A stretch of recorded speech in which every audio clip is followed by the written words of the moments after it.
Hey, listeners. Thanks for joining us. Welcome to the first ever episode of Success Talks. My name is Jared. I'm your host. I go by Self-Taught Success on the internet. And the meaning behind that name is all the information you need is out there. It's just up to you to go seek it out, go find it, learn from it, and then apply it on the path to your goals. And so that's really what my brand's all about. That's what this podcast is all about, is bringing that information straight to you so you can go accomplish your goals. And so with that being said, I thought there was no better guest to have on the first episode than Andy. Andy's a sales coach. You've probably seen him on Twitter. And for me, when I first started out with my business and building on Twitter, he was a huge aspect for me in helping me grow. My first month working with Andy, my revenue grew 76.5% month over month with an increase. So that was huge. But I think throughout life and throughout business, there's always opportunities for us to open doors, but sometimes when other people open doors for us and help us walk through those doors, that's really when things can accelerate. And for me and my business, Andy was really that first guy to open a door for me and reach out his hand and say, hey, let me help you. And so for that, I'm really grateful because my life has definitely changed for the better because of Andy. And so with that, Andy, welcome to the show. Thanks for coming on. Thank you. I'm humbled. I feel like you should introduce me all the time. Well, I appreciate all those things are totally genuine. You've definitely, in a lot of ways, I've tweeted it a time or two, but to tell you, I guess here face to face, you've definitely changed my life, and I'm definitely grateful for that. To kind of hop into it, I kind of gave a brief, I guess, intro as to why you're great. Do you want to talk a little bit about who you are and what you do and how you help people? Yeah, man, I'd love to.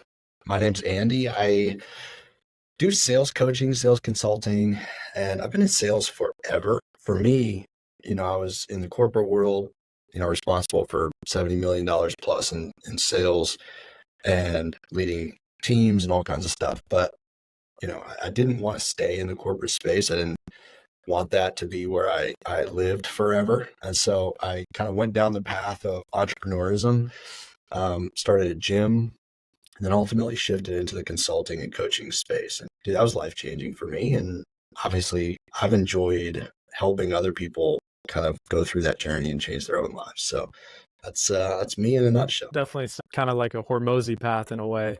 He's got the gym. Now he's helping other people make more money. So it's a good deal.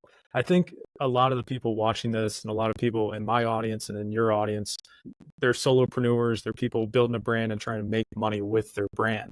And so with that, to make money with your brand, you have to have something to sell. And so what is that offer that you're selling? I think is a huge aspect that, is probably overlooked. Everybody says, well, get a bunch of followers, then make money.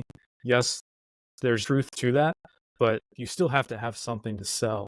So when it comes to creating an offer and putting together an offer, what do you think that offer framework should look like, and what does a good offer look like in the path to success?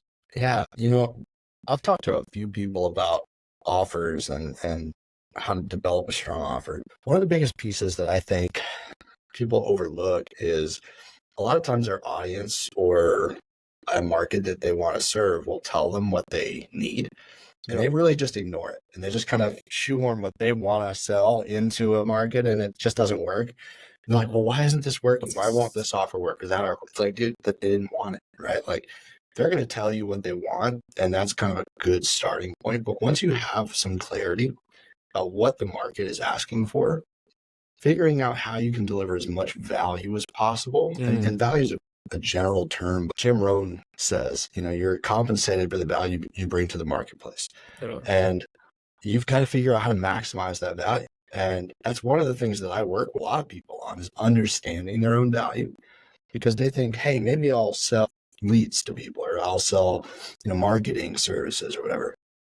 And really in their mind, they're selling phone calls or they're selling lead flow. But the reality is they're not selling that. They're selling revenue. They're selling, safety and security for the business. They're selling a much larger thing. And when they understand their own value, they can present that correctly to the market. Then they can be compensated for that value. So if somebody's, coming in cold and saying, hey, I've got to figure out what my offer is. Step one, look around. What are other people selling that's already successful?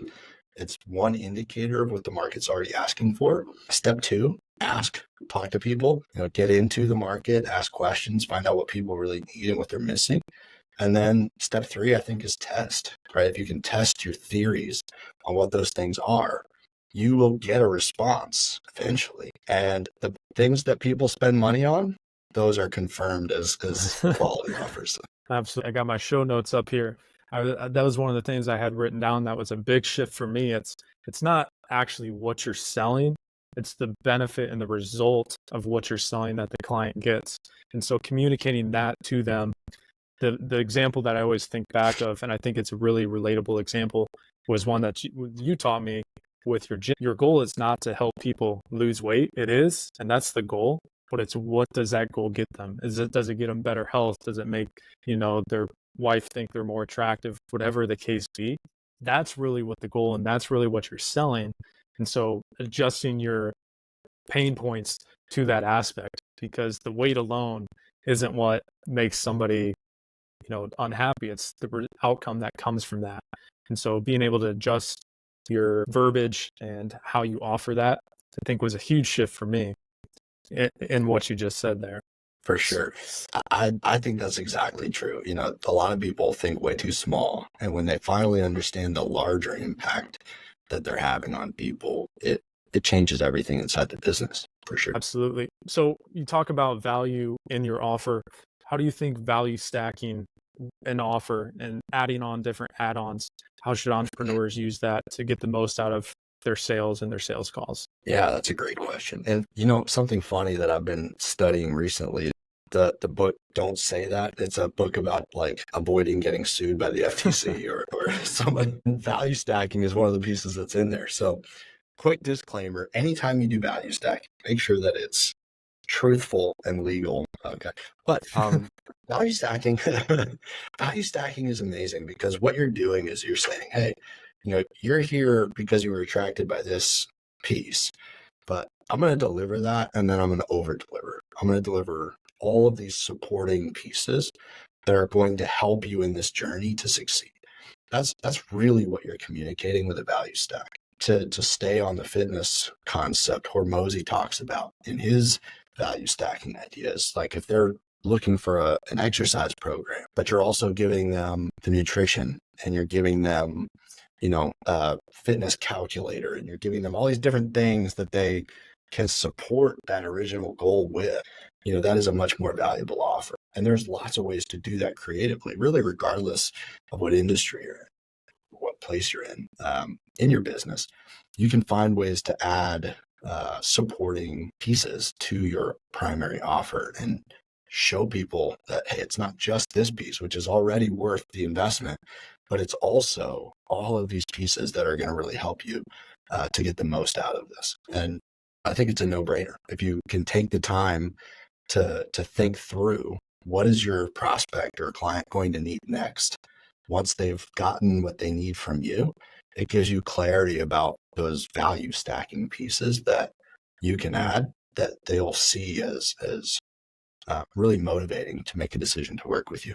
Absolutely. So when you think about values, are you more of a fan of adding, extra free products or extra free resources, whatever it may be? Or are you a fan of adding in extra tiers of paid products, whether it's a higher tier or a lower tier? I think both should be a part of your strategy. When you can start somebody at the highest position possible that you think will help them the best, and then if through the point of your sales conversation you realize like that's just not going to work for one reason or another, you really do need to have other places that they can invest with your business so they can still get value from you and your business, but it's more attainable. But the opposite is true too. Let's say our primary offer is a $3,000 offer where we're giving certain level of assistance to our prospects and clients. There's going to be a percentage, say 10%, that are going to want more.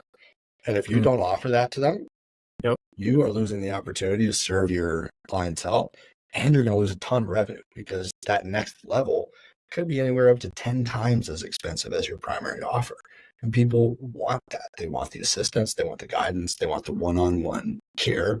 And if you're able to think through that level of value and offer, then you've stacked the offers appropriately, that value ladder, so to speak, then you will be able to deliver at each level, and you will be able to maximize the revenue for your business. Absolutely. There should always be some kind of upside to what you're selling. I think that's been a big breakthrough for me in my business. When I was first starting out, it was basically all a teaching service. Like I just taught people the skills, but then what I realized was, okay, I taught them and they got great results, but then what happened next? I had to go find new clients. So then I switched to the done for you model and doing it for people. And then by doing that, you get that retainer. So your lifetime value on that client is much higher. Another example of that I came into recently is some guys who are pretty big on the socials and building people's socials. They've worked with basically every big name on money Twitter or money Instagram, I guess you could say, that they have a very high upfront cost, but then they also get a percentage of sales. So as these platforms grow, they always have that upside. And so giving yourself that flexibility to make more money. If you cap yourself, basically you're just in a job again. And that's, I think, what we're all as entrepreneurs is to get out of that rat race is to have that upside. So I think that's really important. Once you kind of have that offer framework kind of framed out, then the next step is, okay, I have an offer. Now get people, into calls and stuff like that. But as far as getting those calls, that comes down to marketing. We connected on just a random DM, which, I'm incredibly grateful for. So anybody who says like cold DMs don't work, or man, I can't believe this guy sent me a cold DM, blah, blah, blah, any of that stuff, like at least read the message and maybe the message will change your life, So grateful that you did. But as far as sending cold DMs, I get a bunch, I'm sure you get a bunch. What do you think goes into a good cold DM, the inverse of what makes a bad cold DM? A good friend of mine, Jack Bly, is, in my mind, kind of the cold DM master. He's like the cold DM guru. Yeah. And we were talking about it years ago. And what he told me is like, he's just a freaking scientist. He's like, all I do is test everything, right? Every line, every angle, everything. I just test it. And whatever people respond to, I know, okay, I should shift in that direction, and you test again against that. But what I think is interesting is the more sophisticated the markets get, the more volume of similar messaging comes out, the more you have to be authentic to actually stand out. People try, all these one-liners, and they try to be unique, but they all try to be unique the exact same way. And what happens is you can open up your cold DMs and see literally the same line 4 times in a row. And they thought they were being unique, or they thought they were following a unique process, but they all learned it from the same place, right? So you can't just copy and paste somebody else's success into your own business. When you have a sophisticated market, it doesn't work. So people have to adjust. But the thing that I've found is true authenticity is something that translates, to success. That may not be scalable depending on volumes, right? You may not be able to send 100 authentic DMs a day. That's fine. But definitely when you're starting out, that's your advantage. You can send a 30-second video of yourself to each person. You can have a real conversation with people. And you got to do what's not scalable until you have enough revenue to pay for that testing process and learn what is scalable. A lot of great points that you hit there, Jack Bly. Shout out to him. He's awesome. With the cold DMs, you're absolutely right on that, because it seems like, some big name comes out with a new course and this is how you do this. And then, a couple months later, you get 4 or 5 DMs of like, everybody's doing cold email. Now everybody's doing ghostwriting. Now everybody's doing, A, B, or C. And it's like, man, somebody had a really good course, because now everybody's, or a really successful selling course, whatever it may be. So absolutely a lot of truth behind everything you just said there.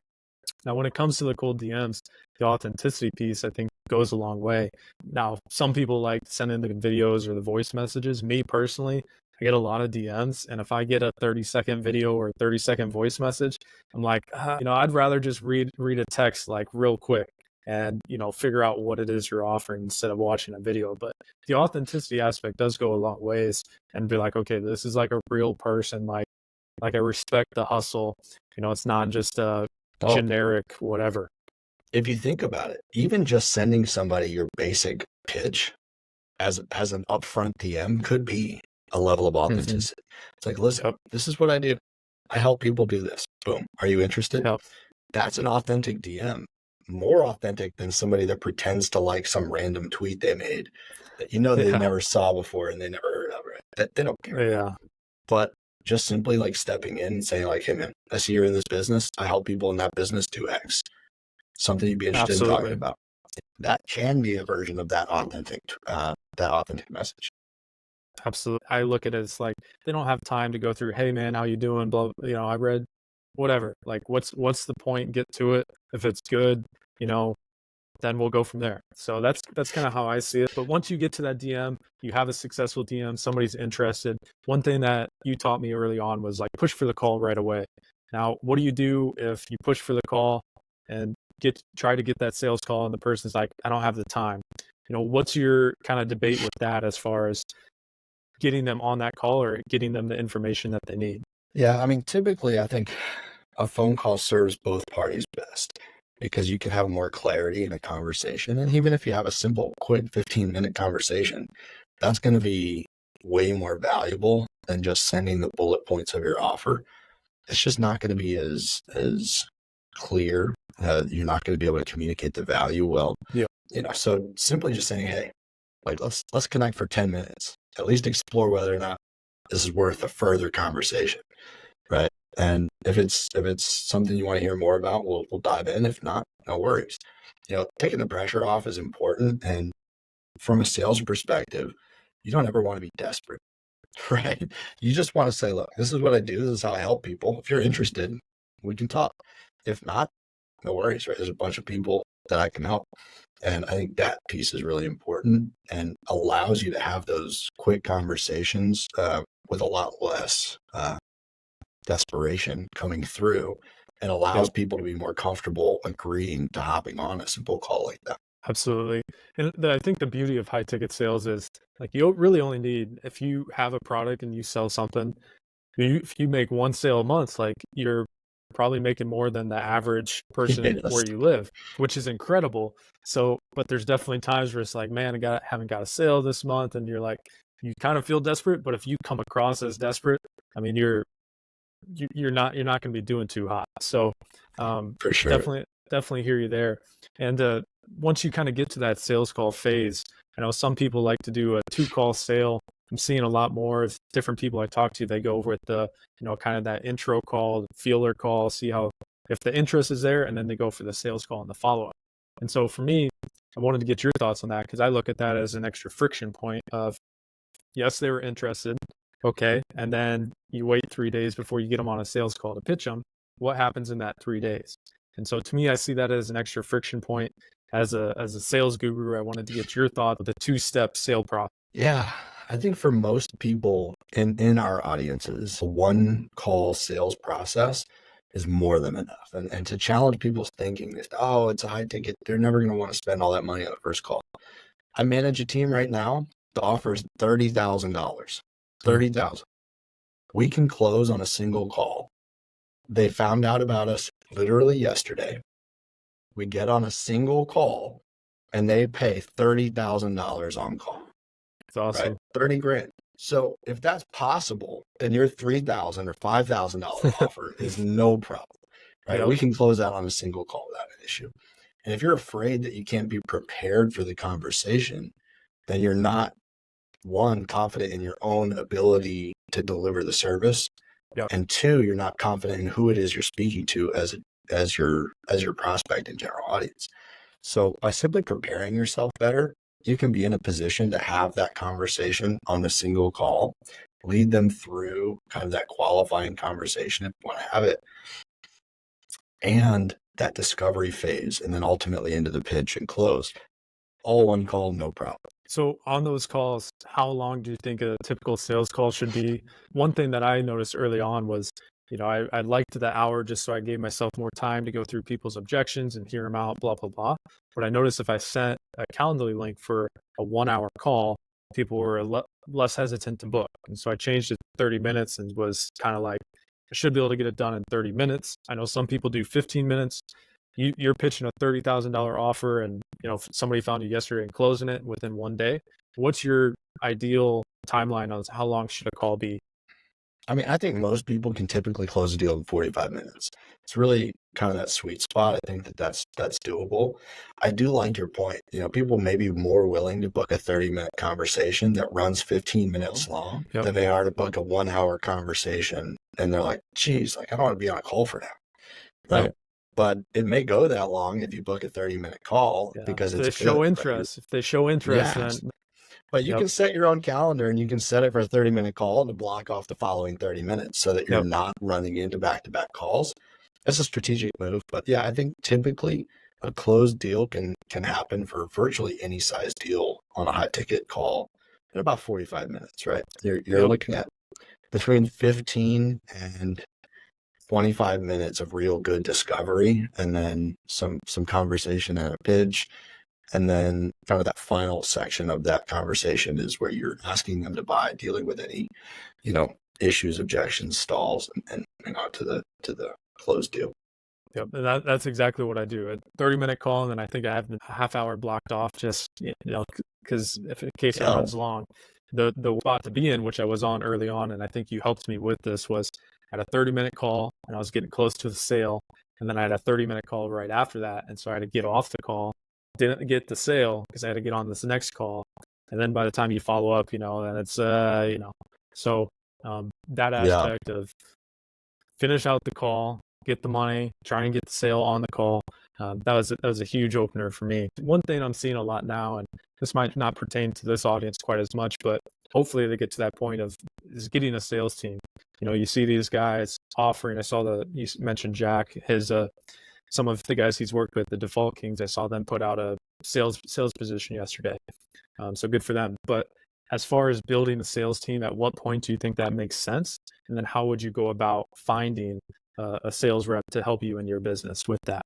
You really need to protect your own time as the owner, because sales calls can take an entire day, right? You can lose an entire day on a bunch of sales calls. If you are booking consistently, you spend 20 hours a week on sales calls. And if you're trying to build your business, deliver the service, and think strategically, it's hard to do that if you're spending 20 hours a week, 30 hours a week on sales calls.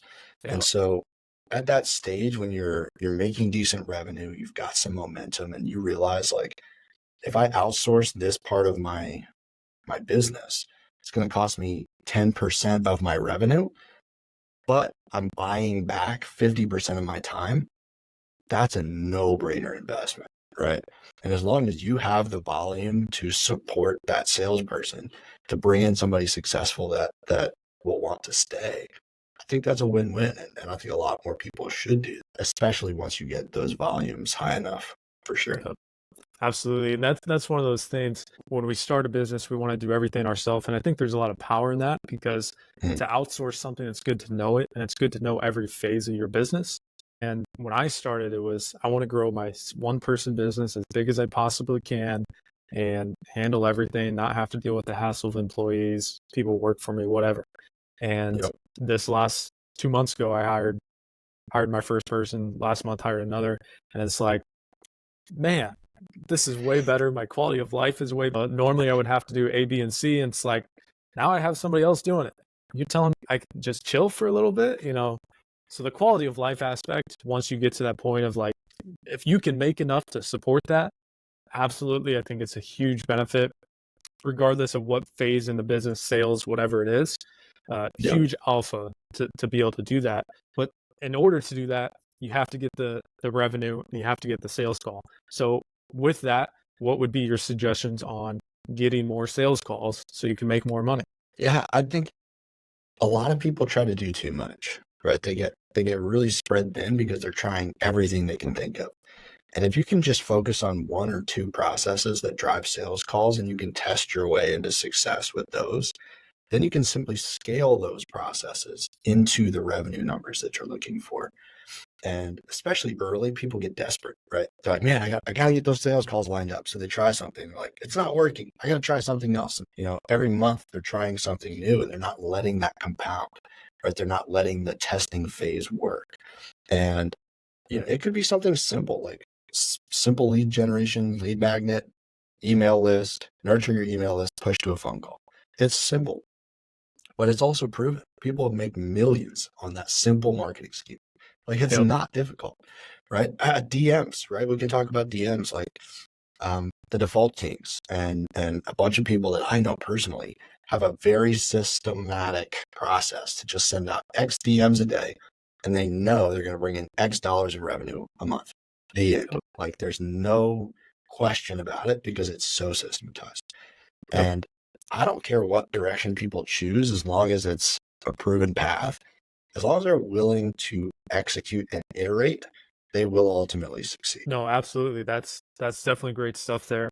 And once you get to that process and you iterate, a lot of it comes down to volume. And you mentioned those default kings and Jack Bly, like they have that system of like, if I send, X amount of DMs, I'm going to make X amount of dollars, because they've gone through so much volume that they know that that's basically a fact for them. But as you go through that, I think a big aspect is when you're having those conversations, it's having those conversations with the right people. I mean, you can get sales calls and you can book more sales calls, but if they're not the right people, and yes, you're practicing your sales skills, which is helpful, especially early on. And for me, when I first started working with you, Andy, I really had zero experience on sales calls. So for me, it was like, anybody who wants to hop on a call and let me pitch the thing, I don't care if, you're not going to pay me at all. I just need the experience. A little bit different now, but as far as getting those quality leads and qualifying those different leads, what are some tips that you have as far as making sure you're pitching the right people and vetting that process? Yeah, I think you mentioned one thing that I want to touch on before I really answer your question. That is, when you're first starting out, don't be afraid to jump on every call, right? You don't even have to qualify that much. You can do that on the call.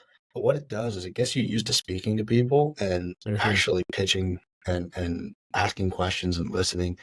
That's a skill set you have to develop, and it really has to happen through practice. So Absolutely. early, just push volume regardless of quality, and you will find those deals, right?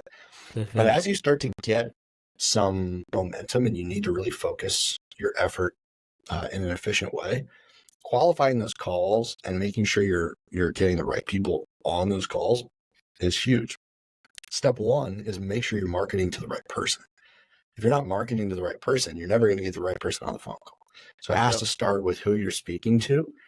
Once you have the right person targeted, your qualification process to book a call needs to get strict. So you really want to cut out anybody that's not really going to buy. And you may lose one or two sales here and there because you are really tight with your qualification process.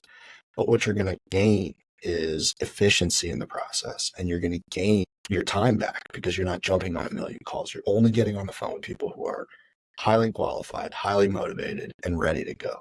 So how do you do that? I mean, simply just having a questionnaire in your Calendly is the easiest way to do this. Ask a few qualifying questions. If they don't qualify, but you have maybe a lower ticket offer or something that could be good for them, just reach back out and say, hey, at this time, doesn't look like you'll qualify for this, but why don't you check this out, right? And, it's not rude, because the reality is you need to protect your time. If they do happen to qualify later, great, right? They can stay in that marketing flow. But the people who will qualify are going to be the right people for you to talk to. And you'll know getting on the phone with anybody, hey, these people are a good fit. I just need to figure out, is it the exact right fit? And can I produce enough value in this conversation for them to say, yeah, let's do this, right? Absolutely. And that all makes sense. You touched on a little bit, kind of led into it as far as different friction points. As a solopreneur going through the sales process, what are some friction points that a lot of people overlook that are really simple fixes? One that I'll give, you mentioned Calendly and having those questions in there, is having it be a short answer versus a multiple choice, and a multiple choice with 2 answers versus 6 answers. Different things like that are different friction points that a lot of people probably overlook and don't think anything of, but can actually make a difference in that funnel and how many people stay in. So what tips would you have as far as that for solopreneurs? I think the first piece is think through communication and make sure that it's all consistent, because a lot of people, they'll convince people to jump on a call with them with one thought process. The questions in their Calendly don't align with that, and then ultimately the conversation they have on the phone doesn't align with either of those things. And it's like, that is all friction just because you've created it in the communication flow. That's more common than it ought to be. Next is the simple pieces, like the actual Calendly questions, right? That is huge. You can increase a significant percentage of bookings per individuals landing on the page simply by making it easier to fill this out. If they don't have to type a paragraph, you're going to increase a significant percentage. In terms of the call itself, I think that we create friction by giving too much information. And this is probably one of the most common friction adding activities that people do on sales calls. It's just over-educate or give too much information to a prospect, and they have so much to think about, they really can't make a decision on the call because they have to figure out what it was you even talked about before they can decide whether or not the value is there. A general rule that I tell everybody is only give them as much information as they need to make a buying decision. Everything beyond that is simply adding friction to the process. You mentioned that was a huge aspect for me. Is early on, I had kind of two offers. I was offering my service as a teaching service and the done for you service. And so I would pitch it both ways to people. And then it would be, that back and forth. And exactly what you said, I gave them too much to think about, too much to decide. They're at different price points. And I think what you helped me on was pitch the higher service, pitch the one you want to, fulfill. And then if they say no, well, now you have a downsell. And so those friction points, really small differences, but one sentence too much or one sentence not enough can be the difference in thousands of dollars versus $0. So totally with you on that. Mm-hmm. Once you kind of get to that sales call and you're on that sales call, we mentioned the friction points. What should the flow look like of that sales call? A simple sales call flow is find out why they're interested in working with you. Because if they're getting on a call, they should at least know your basic premise. Like, what are we actually doing? Yeah. So find out why they're interested, right? And what that's going to do is open up a line of questioning that you can use in discovery. And just listening well and having good, curious questions that dig deeper is the secret to a really solid discovery. Everybody ultimately makes a buying decision based on emotional buying reasons. And even the most logical people are trying to solve for an emotional need, really. And if we can dig down deep enough to find out what are the real pain points they're trying to solve for, now when we present our offer, we can directly connect our offer to those pieces, and now the value is obvious. So discovery, the main goal is just to find out what is their emotional buying need, what is that emotional buying lever, and any questions that you're asking up front really need to be geared towards either qualifying them as somebody you want to work with or uncovering and exposing the real reason why they would need to buy what you're selling. And then once you've got that clear, you can shift into the pitch, which can be way shorter than most people assume. 30-second aside. I once had a client who was spending like 45 minutes in the pitch. And I told him, I want you to do the next sales call without doing a pitch at all. I just want you to make a promise that you can help them and ask them for the money and see what happens. So he went through his full discovery, told them, hey, this is great. This is exactly what I do. I can help you solve that problem. It's $3,500. How do you want to pay for that? They pulled out their credit card. They paid for his offer. And then they asked him, how exactly are you going to do this? After they paid, that's when they asked, how are you going to solve my problem? So we put way too much pressure on ourselves when it comes to the pitch. The real key is deeply understanding their problem and promising credibly that you can solve it. Everything else is secondary. But in the pitch, when we get to that pitch, just to be clear, get in, get discovery done, shift into a pitch. That pitch, everything that we mentioned in the pitch, that is how we help, solve their problems, needs to tie back to that big lever. Hey, we're going to help you get more leads so that you can close more deals, increase your revenue, and whatever. Or, hey, I can help you lose 20 pounds so that you can live the healthy lifestyle, have the attraction of your wife. If you don't tie them back, it's not going to be valuable. Discovery, pitch, ask for the sale, baby. Ask for the sale and get the sale. You mentioned that framework there. One of the things I wrote down, looking back on our notes from, last year when we had conversations, but is the framework is what's the most impactful thing, and then how does that most impactful thing avoid that pain point so then they can get that dream outcome. So if you're listening and you're wanting to write that down, that's the template. Plug and play your stuff in there. You'll figure it out from there. Once you kind of get on that sales call, one of the things that you had told me as well was the more you talk towards the end of the call, the less likely you are to close. It should really be about them. What are their problems? What do they need? And then you're just plugging and playing that template of how you can solve it. And the more you explain, the more you talk, if you pitch for 45 minutes, the more you're going to lose them in that process of how do they actually help me again? And so that was another big shift for me too, is don't over explain yourself. Just let them talk, and how can you help them? And leave it at that. I think one interesting piece is like, once you ask for the sale, if they don't say yes right away, that's still true. You don't need to sit there and try to convince them by talking a bunch that they should buy. Instead, shift into asking questions that really expose what's holding them back, and ask questions that expose their need to take action. And then just simply challenge them to take action. Yeah. If that's all you do, you're going to be incredible at handling objections. So speaking of objections, the most common ones I think are, I don't have time, or it's too expensive, I can't afford it. So what would you say to those objections? How do you handle those two objections of time and money? And then what are some other common ones that you have heard over the years through sales? Yeah, for sure. Time and money, those are great. Before we dive into that, an objection is when somebody says no. It's really important that people understand this. An objection means they are saying no. The other stuff most people call objections are really smoke screens. They're stalls.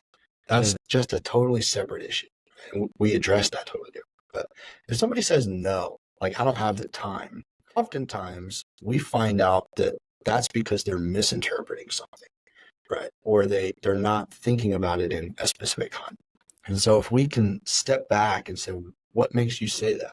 Right? Why don't you believe you have the time to accomplish this, right? To do this.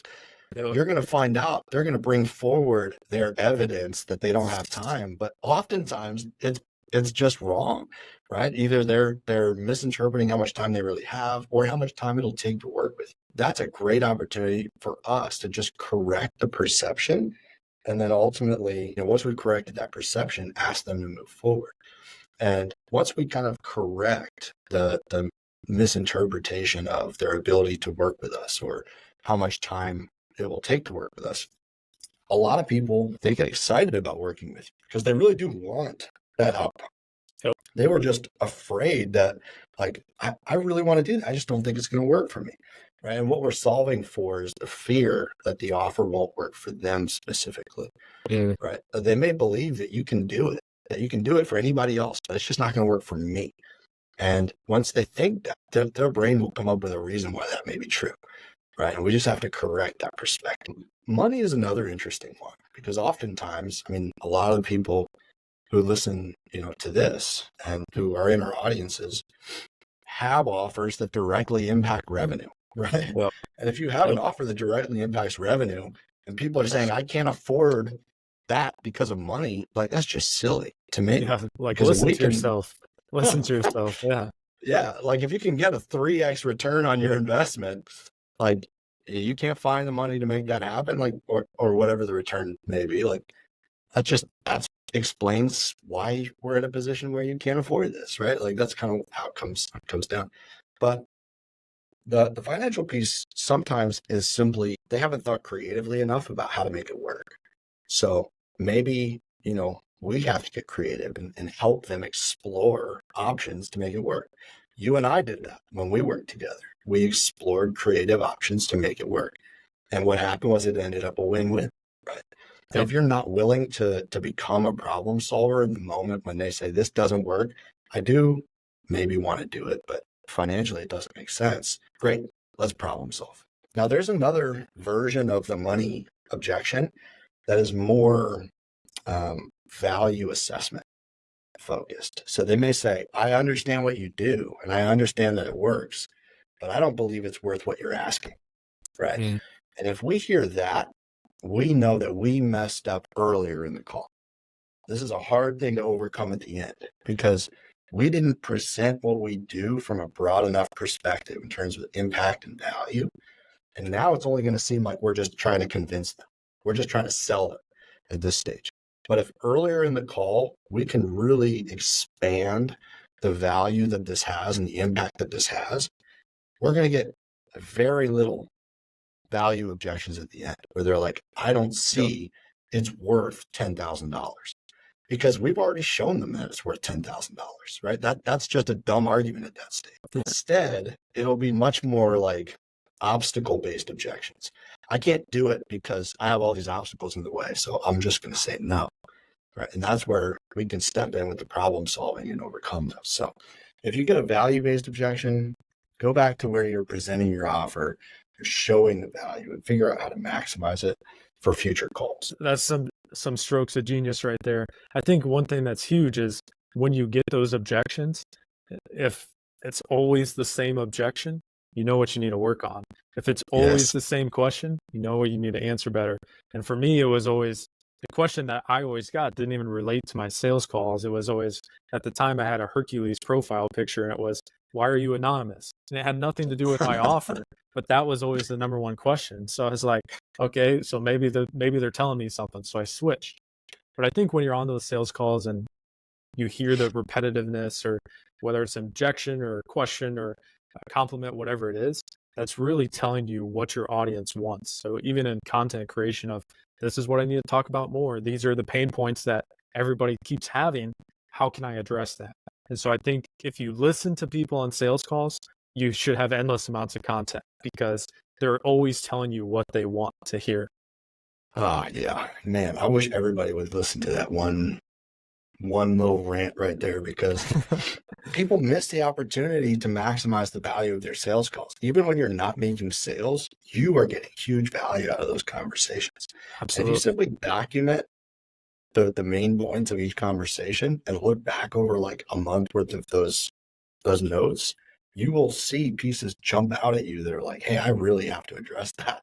Whether that's opportunity to sell better or to communicate your offer better or in content creation, what people are really worried about right now. And yeah, that's just such a massive piece of value to any business.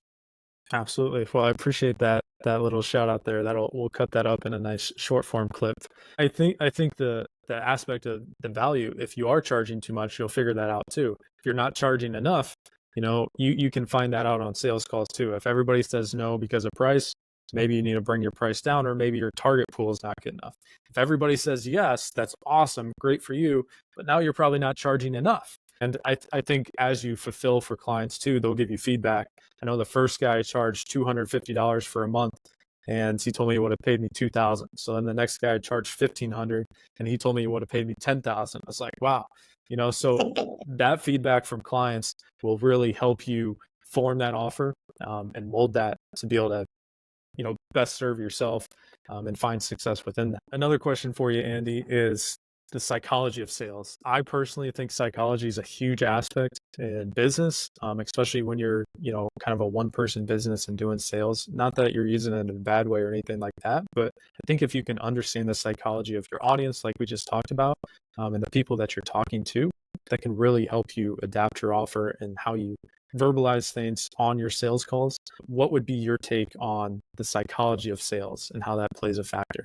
Yeah, human interaction can be studied via psychology, right? The way that we understand and interpret the world, the way that we interact with each other and offers, everything around us.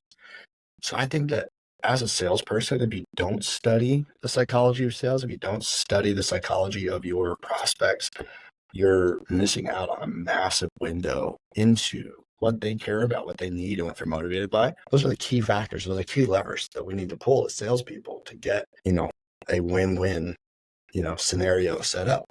And ultimately people say like, oh, what's the difference between persuasion and manipulation? And I think that motivation is the key difference. Because if we are setting up win-wins, if we're doing something to help other people accomplish what they want, and we're using persuasion and psychology to do that, then we're doing something ethical and moral.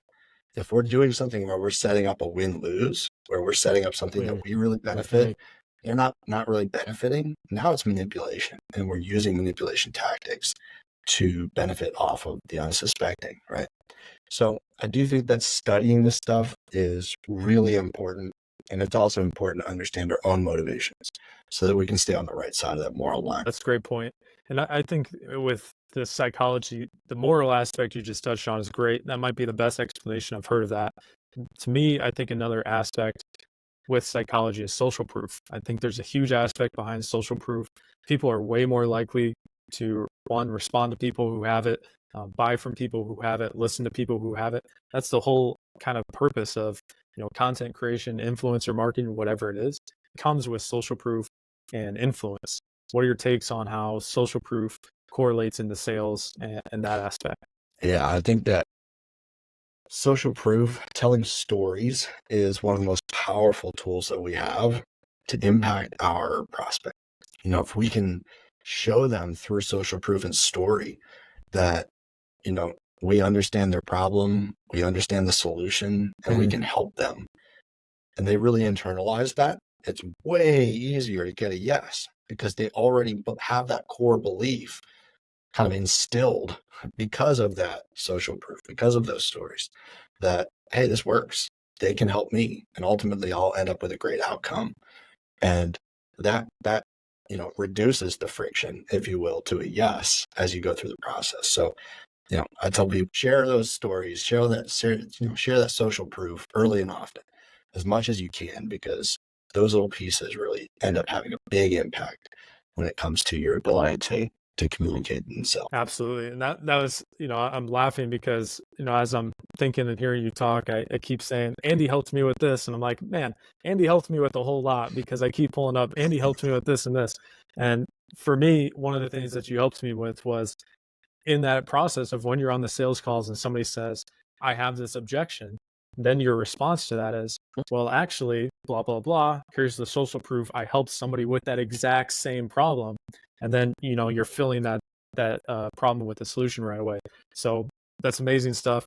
With that, we'll kind of wrap up here. And I just want to tell the audience again, this is Andy. You can find him on Twitter. I'll link his page here in the description as well. But Andy is a sales guru and top of the line guy.